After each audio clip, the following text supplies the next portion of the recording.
Yo, what's up? Welcome back to another video, ladies and gentlemen. Gonna be a little bit of a faster one. I got a train to catch, and they didn't release the pick'ems until after I'd gone to bed. So, we're here. I'm away for the weekend, so I gotta get it done before I go. So, it's gonna be a little bit of a faster one rather than 10 minutes, probably closer to 5. So, let's get straight into the nitty gritty. Who's gonna make it through? Yeah. So we gotta have Vitality. Good run of form at the moment. Zywoo looking good. Spinks looking good, right? Easy pick. G2, same kind of deal. Good run of form. Obviously going 3-0 there. Usually, the favorite teams kind of lose a matchup, lose a best of one, and it throws them off their game a little bit. But G2 were perfect in the challenger stage, so pretty happy with that. FaZe, also, nigh on perfect. They did get taken down by ENCE, but it was a close game, and for the most part, I think they can be happy with how things went. I'll probably throw ENCE in here as well. Again, looking really good in the challenger stage. Seem to be heating up for the major, which is great to see. And there's a few,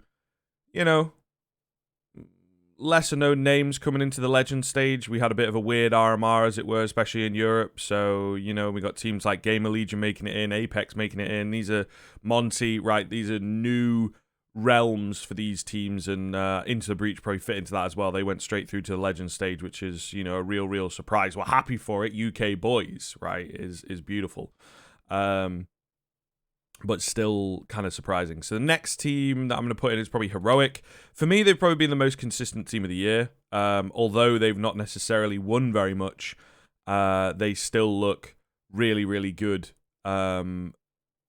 in terms of making it to a playoffs, right? They've been really consistent at that. Just sort of losing it out in the big games. Can't quite get it in the crunch, get to a final and lose out. So, definitely the deal in Rio. Perhaps should have been able to snipe up Rio with a few of the favorites getting knocked out early, but just wasn't really the case for them. So these are pretty secure favorites, I think. But it's kind of scary, right? These teams might play off against each other. I'm not, because I don't really do it for these videos, I'm not super in tune, but I know that some of the opening matchups are quite scary. So, there is a chance that one of these teams knocks the other one down into the lower bracket, and then all of a sudden, you're fending off against a team that is a bit unpredictable, like an Apex. What's going to happen there, or a Monty, who've got these amazing individuals that can really just surprise you at any moment. In terms of the other teams, it's a little bit tough. I gotta say, Na'Vi, I think we're looking at a weaker version of Na'Vi at the moment. MPL is not all that. They've struggled with a fifth for a while. Still sort of trying to bed him in. In terms of the 3-0s, do I want to take a risk? G2 look really good. I don't know if I want to go for a wacky one, because it's like, who do I pick?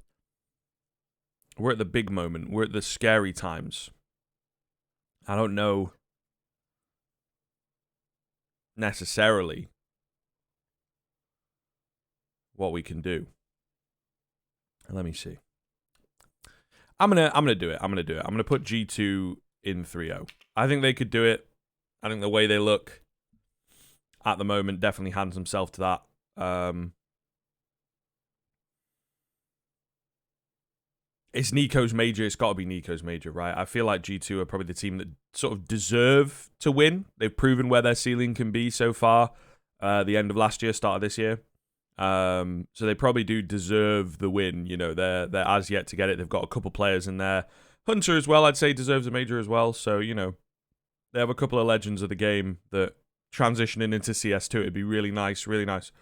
But if we could say, oh, well, Karrigan got his major, and Simple got his major, and Nico got his major, beautiful, really nice. The only one that we'd maybe be a bit sad for is that Cadian didn't get his major, but CS2 will be Heroic's game, all these types of narratives. Who else are we getting in there? I'm not really a NiP believer. Maybe Fnatic. Maybe I go, like, Into the Breach for the banter. I could be a total... I don't want to do it to him. I don't want to... But someone's got to go 0-3. And I feel like Into the Breach could go 0-3. It's such a high level for them to be playing at, man. Like, you know what I mean? It really is. It really, really is. I can't do that to the Bros. I don't think I'm going to put them going through, but I can't put them going 0-3. I think GL will go 0-3. They had a really tough run. Look good in the BO3s, right? Some pretty impressive wins there for sure. They went down 0-2 and they managed to bounce back with the BO3s.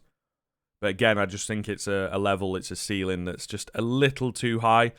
Again, I could also see Monty and Apex going in there. I think people will start paying attention to Apex now that they sort of turned a few heads by nearly going through 3-0. Who else? Probably got to say Furia. And I want to say Team Liquid, but they look pretty whack in the opening stages, to be honest. Maybe Nip. Maybe I do put Nip. Maybe I put Fnatic. I've not seen a lot out of Fnatic. They look good at the RMR. I'm probably going to put Fnatic. My boy Mezzy. I've interviewed him a couple times, so, you know, makes sense. All right, folks, this is going to be it. Like I say, a little bit of a quicker video, so lesser on the explanations. But, you know, for those loyal 200 or 300 viewers that enjoy watching my content, you get to see how things have gone down here. So thank you very much for watching, and I will catch you in the next one.